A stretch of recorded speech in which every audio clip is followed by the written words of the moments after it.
As many of you know, over the last few months I've been thinking hard about my plans for 2008. Running for the presidency is a profound decision.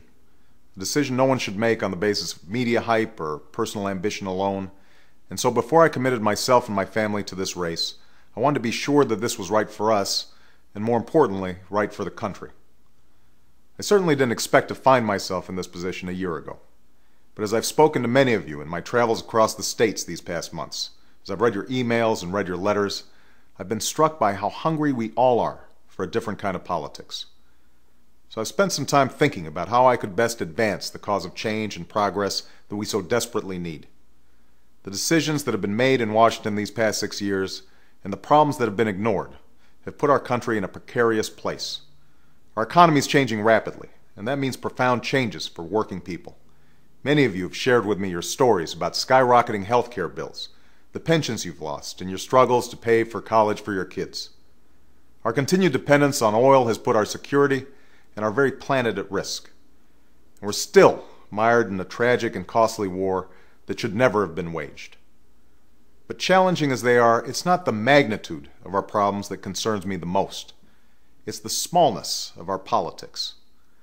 America's faced big problems before, but today our leaders in Washington seem incapable of working together in a practical, common-sense way.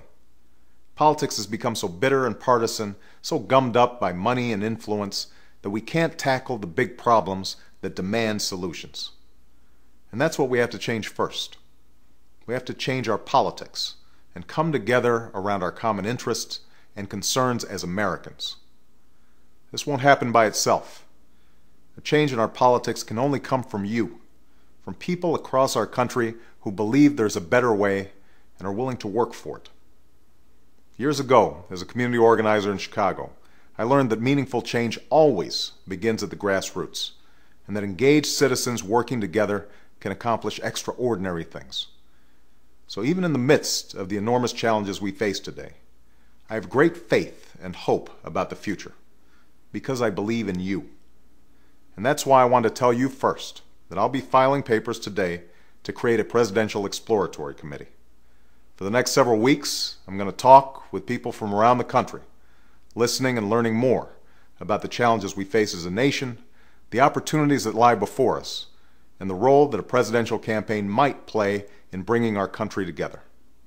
And on February 10th, at the end of these discussions and in my home state of Illinois, I'll share my plans with my friends, neighbors, and fellow Americans.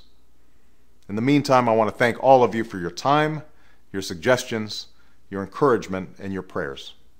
And I look forward to continuing our conversation in the weeks and months to come.